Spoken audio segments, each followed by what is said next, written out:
What up, peeps? It's time for another episode of Gross Pointe Bake, the show where I break down the grosses, the album sales, the ratings of TV shows. Man, we talking the numbers. No opinions, all numbers, man. The movie grosses. Who going to see the movies? Who buying the albums? Who watching the shows? We talking numbers up in here. Let's talk action for a minute. We back to movies. Action movies. The big action stars of the 80s. When you think about 80s action, who are you thinking about? Arnold, Sylvester Stallone, right? In the late 80s, we got a couple new cats on the scene. You know what I'm saying? I'm talking about, you feel me? Jean-Claude Van Damme and Steven Seagal. Late 80s, early 90s, these cats was the guys you wanted on the action tip. Because by that time, you know, Arnold started transitioning into like comedies, and then he would come back to action, and he would do a comedy, so it wasn't just straight up action. And Sylvester Stallone even dabbled in comedy, you know what I'm saying, when he came out with Oscar in 91, Stop or My Mom Will Shoot. They was trying to diversify their bonds out here, but man, Van Damme and Steven Seagal was the action that we wanted and needed out here. We was like, man, where the action at? And these guys came in. Now, Van Damme, you know, he had been working, doing extra work. You know, he was trying to make it in Hollywood. You can see him in the movie Breaking. Jean-Claude Van Damme. You see him in the movie Breaking, just dancing and having a good old time on the streets of L.A. But that don't count as a Van Damme movie. We not counting that. All right. He was also a villain in No Retreat, No Surrender. We ain't counting that. We talking about when he was the lead. When he was the lead guy. We starting with Bloodsport, and for Steven Seagal, we starting with Above the Law. Now, when Above the Law came out, I wasn't ready for it. I didn't know who Steven Seagal was. I'm like, man, who is this dude with the slick back ponytail? Talking about he above the law. You can take that to the bank, man. Who is this guy? I saw Above the Law, and I was like, yo, this shit fire. He was putting hands on people. He was hurting these cats. And Van Damme, you know, he came out with Bloodsport, slow motion kicks, they fighting overseas. Me, myself, we're going to Chicago. You know what I'm saying? Let me see when these movies came out. Yo, when did Above the Law come out and Bloodsport? Check those dates for me real quick, real fast. Above the Law came out 1988. They both came out the same year. This is perfect, man. This is perfect that we put these two together, man. Bloodsport, I couldn't relate to as much because they was overseas. They was in tournaments. He was like Karate Kid on acid. It was like, all right, they really doing this. Above the Law, he was in the city. You know what I'm saying? I was like, yo, I'm in the city. He in the city. You know what I'm saying? If my memory serves, I could be wrong, but Above the Law might have been shot in Chicago. It's either New York or Chicago. It was one of them. Either way, I related to the environment of Above the Law, and I was just like, yo, he putting hands on people out here in the bodega, in the corner store. You know what I'm saying? Anybody could get this work. I wasn't ready for the action. Above the Law made more of an impression on me. But anyway, this kick-started the careers of Van Damme and Steven Seagal. But let's stack up.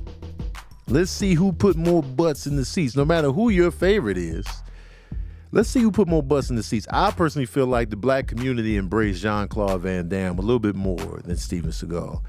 Because Steven Seagal, he was always squinty-eyed and talking like this, and his name was Nico, and he was just posted up, and he would have his hands like this. He's like, come on, you want a piece of me, man? Come on, make it move. And he was just dispatching people. It was no struggle, no work.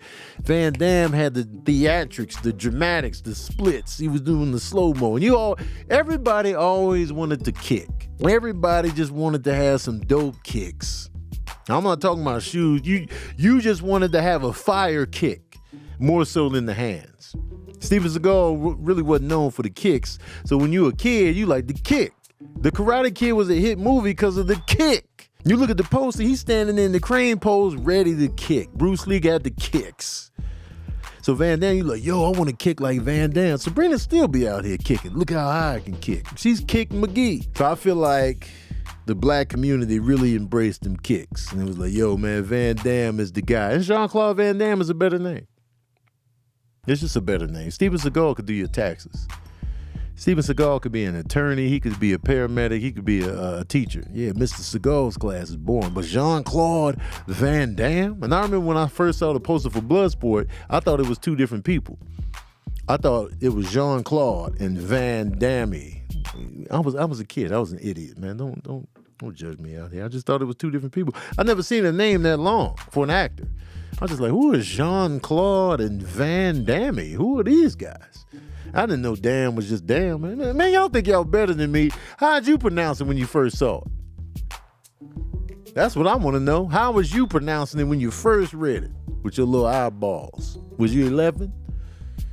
Sick of y'all, man. But anyway, that's neither here nor there. Who do you prefer? Whose movies do you prefer? Let's see who put more butts in the seats. Now, I'm gonna do the top 5 for each of these guys. And we're gonna do their grosses. Top 5 Steven Seagal movies right here, right now. Number 5, Marked for Death.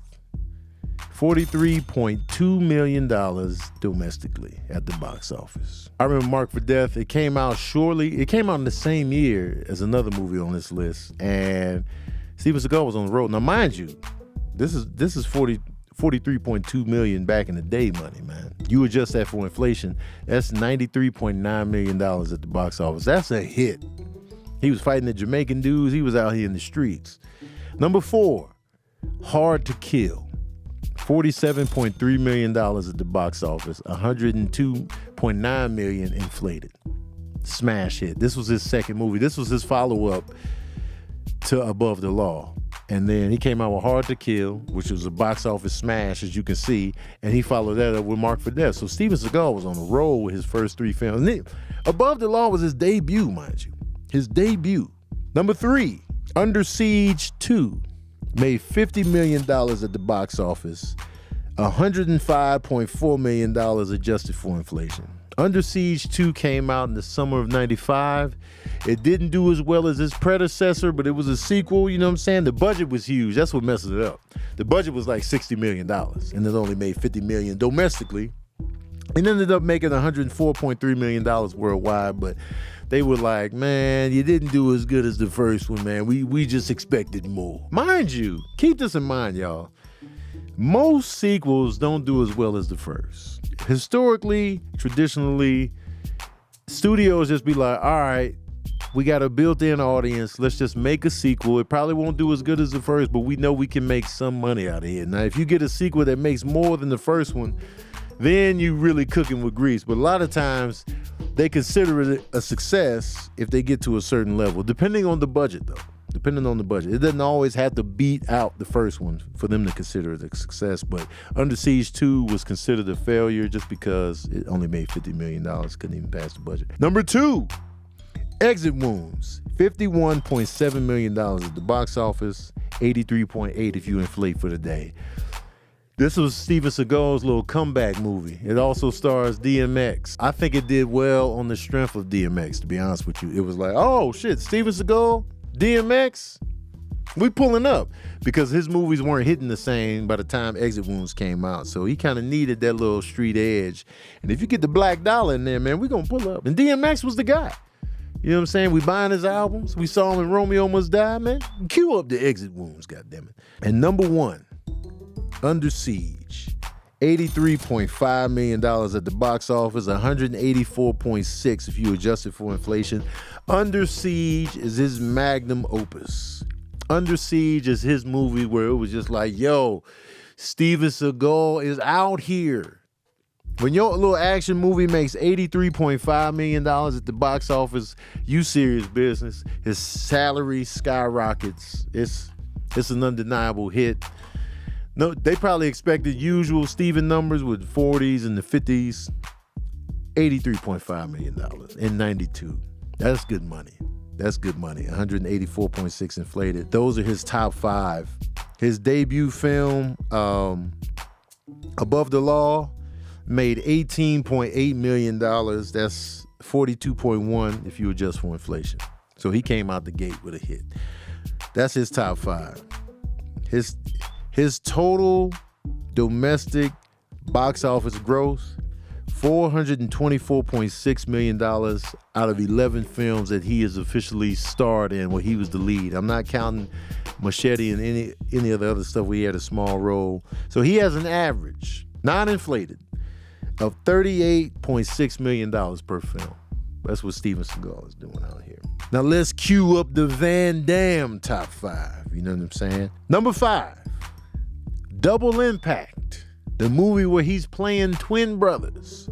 Double Impact. You see what they did there? Because it's like double the Van Damme, so it's like double the impact. It's like double your refreshment. Remember the Doublemint commercials? You know what I'm saying? He was his own Doublemint twin. You know what I'm saying? I'm going to play both roles. You know what I'm saying? I'm going to be this guy. This guy's like this, and then the other guy's going to be like this, man. Forget Tom Hardy, man. Van Damme was already doing it. You know what I'm saying? You know what I'm talking about? You feel me? Double Impact made $29 million at the box office. That is $63.3 million if you inflate in today's dollars. That's his number 5 film right there. Hard Target came out in 93.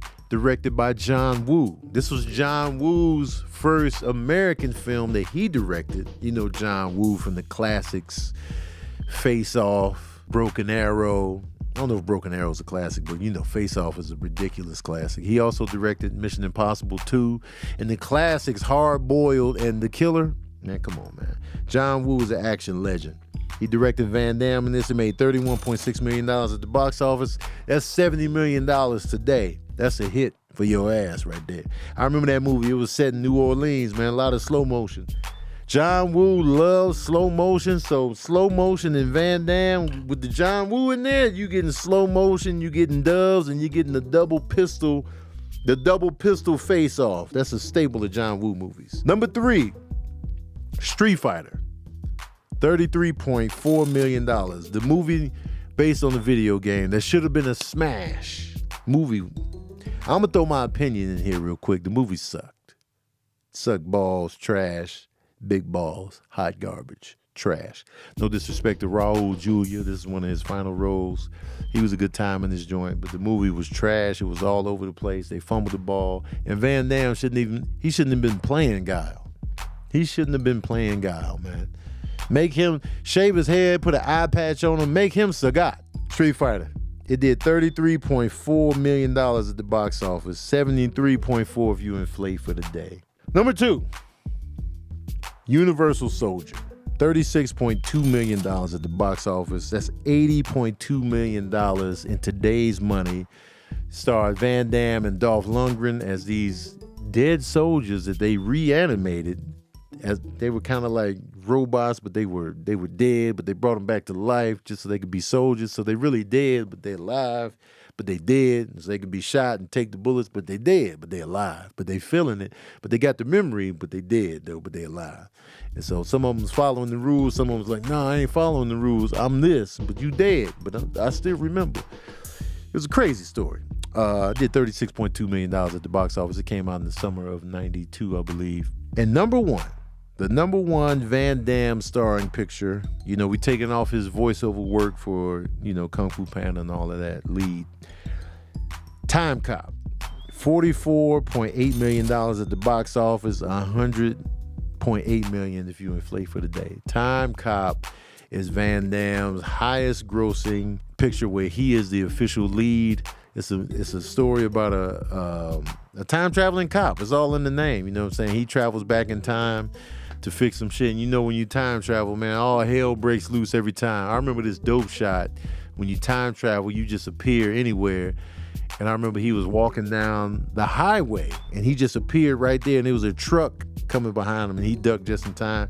It was a great shot. The special effects on that shot was fantastic. Time Cop is Van Damme's highest grossing film. And I know a lot of you is like, man, it's not even my favorite. Van Damme's first movie where he led, Bloodsport, made $11.8 million at the box office. That's $26.3 million today.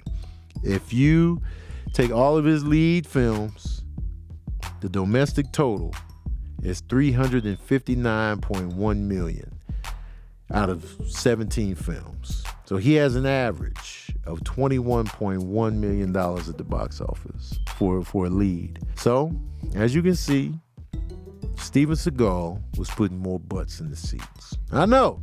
I get it. I know. Y'all like Van Damme better. Y'all like Van Damme better. But Steven Seagal was putting more butts in the seats. I don't know what it was. I don't know because he damn sure didn't have the personality. You know what I'm saying? It wasn't the personality that brought us in. I think it was just the relatability of just putting hands on people in bodegas. He was always in the bodega, just putting hands on people, just destroying the storefront.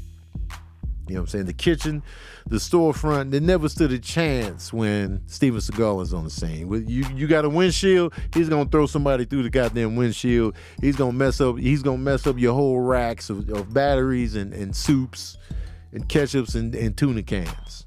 You know, the condom rack is just gonna get twisted and torn all up to shreds. He's just gonna be throwing bodies all over your little local store. And you're a small business. And Steven Seagal is just a goddamn menace. He gonna come up in there and just wrecking your whole store.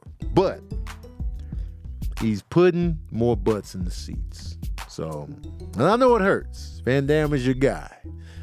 But Steven Seagal had those higher grosses. So that's it, man. There you have it. Also, let me know what your favorite Steven Seagal film is, and let me know what your favorite Van Damme film is. Let me know in the comment section below. And who did you prefer, Van Damme or Seagal? Let me know. And are you surprised by the number ones? Are you surprised at Under Siege? I feel like that wasn't a surprise. And are you surprised at Time Cop? I know some of my patron saints in here are surprised that Time Cop was his highest grossing picture. You know, especially, you know, people always talk about Bloodsport, Kickboxer, or like, you know, those are the films that the people talk about. But Time Cop put butts in the seats. And I think I know why. I think I know what it is.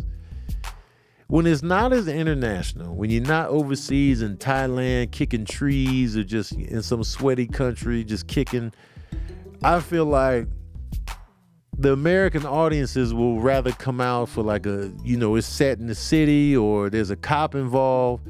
First of all, when you're a cop, you're like, all right, he's a cop. You know what I'm saying? Let me show up for this. I recognize the environment. I recognize the vibe. And then they come in. Or they were an ex-operative and now they working on the battleship, something like that. I don't know.